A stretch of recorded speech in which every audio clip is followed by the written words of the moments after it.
ಕೋಗಿಲು ಬಡಾವಣೆಯಲ್ಲಿ ಯಾವತ್ತದು 20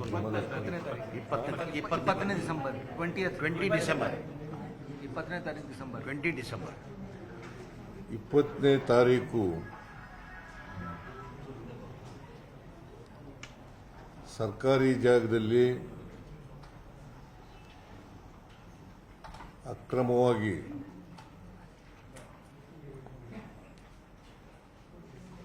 ಶೆಡ್ಗಳನ್ನು ನಿರ್ಮಾಣ ಮಾಡಿದ್ದಂಥ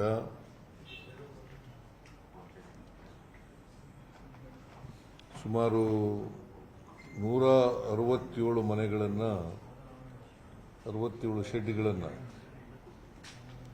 167 ಶೆಡ್ಗಳನ್ನು ತೆರವುಗೊಳಿಸಿದ್ರು. 16 ನೋಟಿಸ್ ಕೊಟ್ಟು ಅದು ಅವರಿಗೆಲ್ಲರಿಗೂ ನೋಟಿಸ್ ಕೊಟ್ಟಿದ್ರು.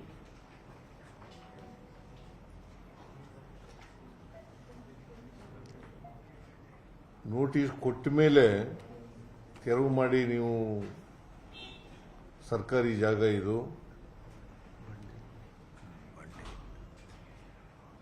ನೀವು ಖಾಲಿ ಮಾಡಲೇಬೇಕು ಅಂತೇಳಿ ಅವರ ಗಮನಕ್ಕೂ ತರ್ತಕ್ಕಂಥ ಕೆಲಸವನ್ನು ಮಾಡಿದರು. ಆದರೂ ಅವರು ಖಾಲಿ ಮಾಡಿರಲಿಲ್ಲ. ನಿನ್ನೆ ನಾನು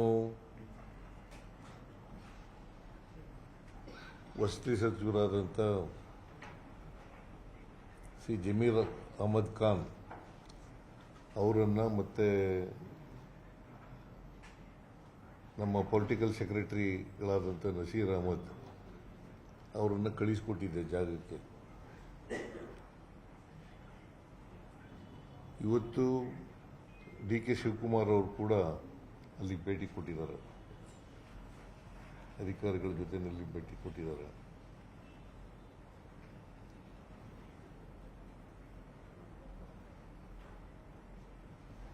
ಅದು ಜಾಗ ಕಸ ವಿಲೇವಾರಿ ಮಾಡಲಿಕ್ಕೆ ಸುಮಾರು 5 ಎಕರೆ ಜಮೀನನ್ನು 15 ಎಕರೆ ಅಲ್ಲ 15 ಎಕರೆಗಳನ್ನು ಡಿ.ಸಿ ಜಿಲ್ಲಾಧಿಕಾರಿಗಳು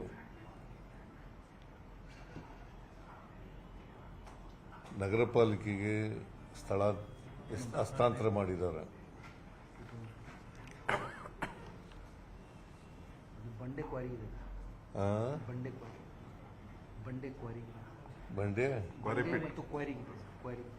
ಬಂಡೆ ಮತ್ತು ಕ್ವಾರಿಂಗ್ ಎಲ್ಲ ಇದೆ ಅಲ್ಲಿ.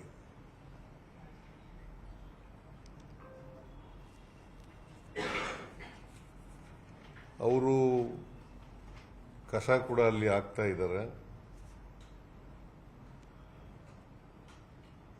ಕಾರ್ಪೊರೇಷನ್ ಅವರು ಮತ್ತೆ ಅವರೇ ಸ್ವಾಧೀನದಲ್ಲಿದ್ದಾರೆ.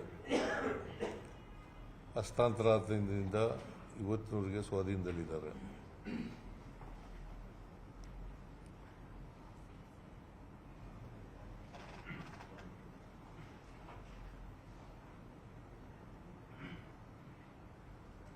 ನಾವು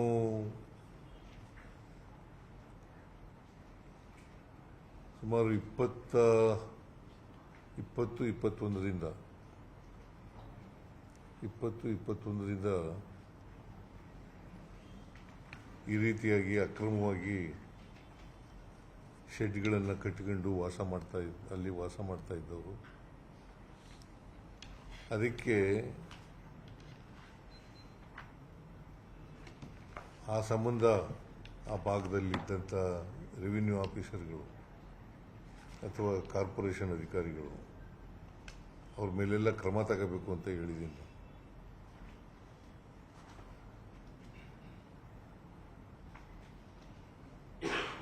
ಯಾಕಂದರೆ ಇನ್ನು ಮುಂದೆ ಇಂಥ ಈ ತಹಸೀಲ್ದಾರ್ಗೆ ಗೊತ್ತಿಲ್ಲದೇನೆ, ಶಿರಸ್ತೆದಾರರಿಗೆ ಗೊತ್ತಿಲ್ಲದೇನೆ, ವಿಲೇಜ್ ಅಕೌಂಟೆಂಟ್ಗೆ ಗೊತ್ತಿಲ್ಲದೇನೆ ಆಗ್ಲಿಕ್ಕೆ ಸಾಧ್ಯನೇ ಇಲ್ಲ. ಅದು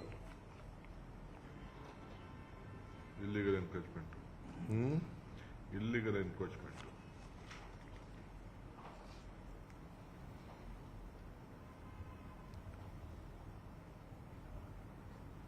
ಈ ಥರ ಇಲ್ಲೀಗಲ್ ಆಗಿ ಮುಂದೇನೂ ಕೂಡ ತಡಿಬೇಕು ಅನ್ನೋದು ನಮ್ಮ ಉದ್ದೇಶ. ಇನ್ನು ಮುಂದೆ ಯಾವುದೇ ಕಾರಣಕ್ಕೆ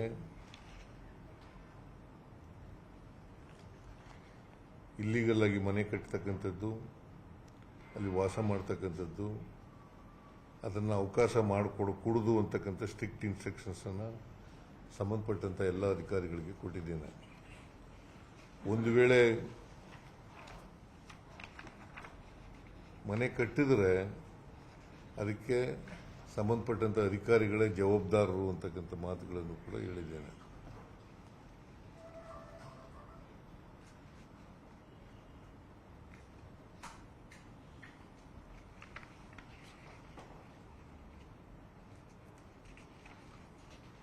ಈ ಅಕ್ರಮವಾಗಿ ಶೆಡ್ಗಳನ್ನು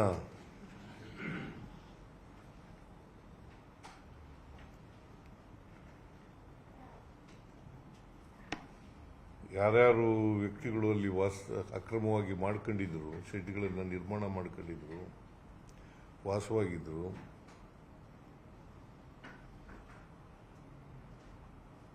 ಜಿಲ್ಲಾಧಿಕಾರಿಗೆ ಮತ್ತು ಸಂಬಂಧಪಟ್ಟಂಥ ಆ ಕಾರ್ಪೊರೇಷನ್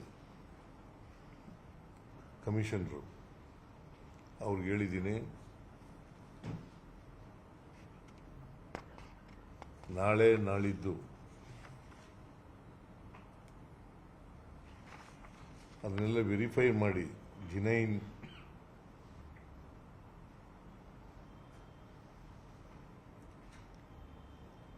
ವ್ಯಕ್ತಿಗಳಿಗೆ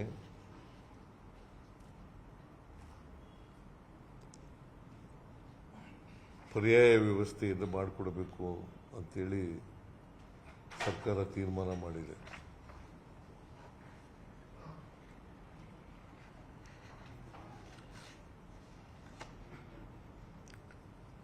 ಈ ಜಿಲ್ಲಾಧಿಕಾರಿ ಮತ್ತು ಕಾರ್ಪೊರೇಷನ್ ಅಧಿಕಾರಿಗಳು ಲಿಸ್ಟ್ ಕೊಡ್ತಾರೆ.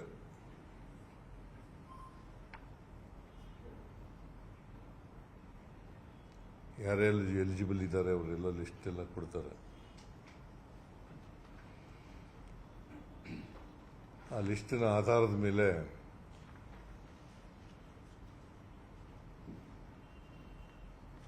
ಅವ್ರಿಗೆಲ್ಲರಿಗೂ ಕೂಡ ಪರ್ಯಾಯ ವ್ಯವಸ್ಥೆಯನ್ನು ಮಾಡ್ತೇವೆ.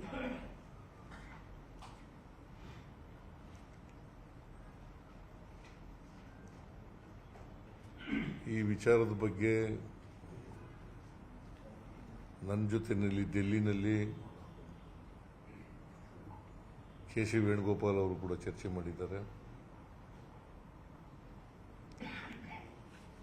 ಡಿ.ಕೆ. ಶಿವಕುಮಾರ್ ಜೊತೆಲೂ ಕೂಡ ಚರ್ಚೆ ಮಾಡಿದ್ದಾರೆ.